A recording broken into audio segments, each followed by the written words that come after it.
The amazing thing about family history is it answers two of the most human questions out there, which are, who am I and where have I come from?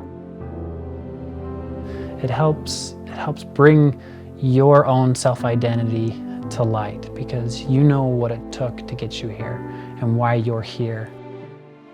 We know that who we are comes from the people that we came from. We all know that we have ancestors who have done things for us, that have lived lives that have prepared the way for us.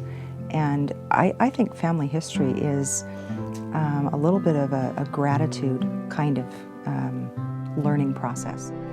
Grave markers play a huge role in family history and in genealogy for several reasons. One is that it's a tangible and physical object that is pretty heavy and is not going to be moved. So it's a great resource. It's similar to a birth certificate or a death certificate. It's a tangible object that we can use in family history to help start piecing together some of these different events that take place. We can come back to tangible objects. The type of story that a headstone can tell you is not just names and dates and places, it's relationships, proximity, and where a headstone is and who's around, who else is buried in that area.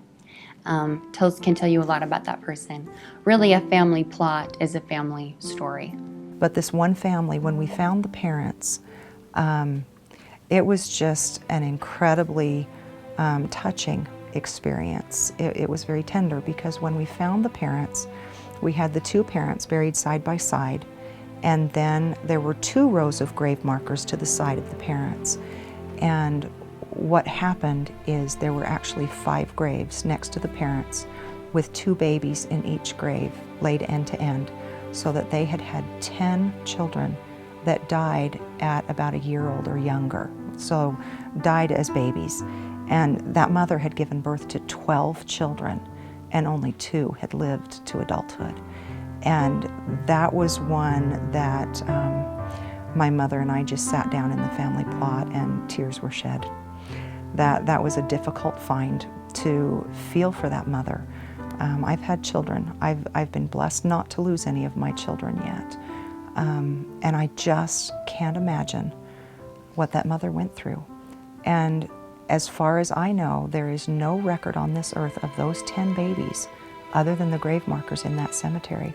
I've found nothing else to record the fact that those children lived. There's something transcendent about being someplace tangible, to see a marker, to see a name carved in stone that has survived long past them or any of their physical belongings.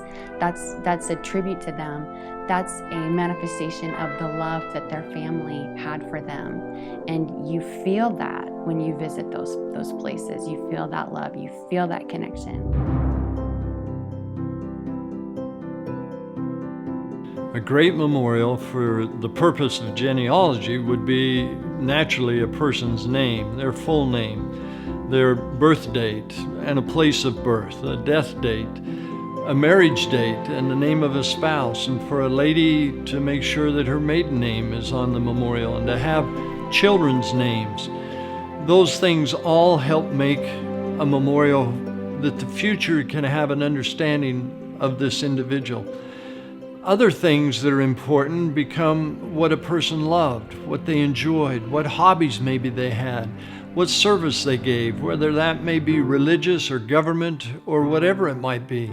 Those things can also be either represented by word or represented by emblems or symbols. Those things all are able to be created with the modern technologies that we have.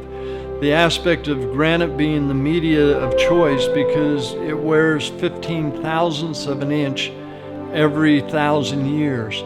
So it's when something is carved into it or made out of it, it lasts, and it's going to be here when those future generations want to visit that site, want to know more of that ancestor that maybe they never met, but they have a chance now to have an understanding of.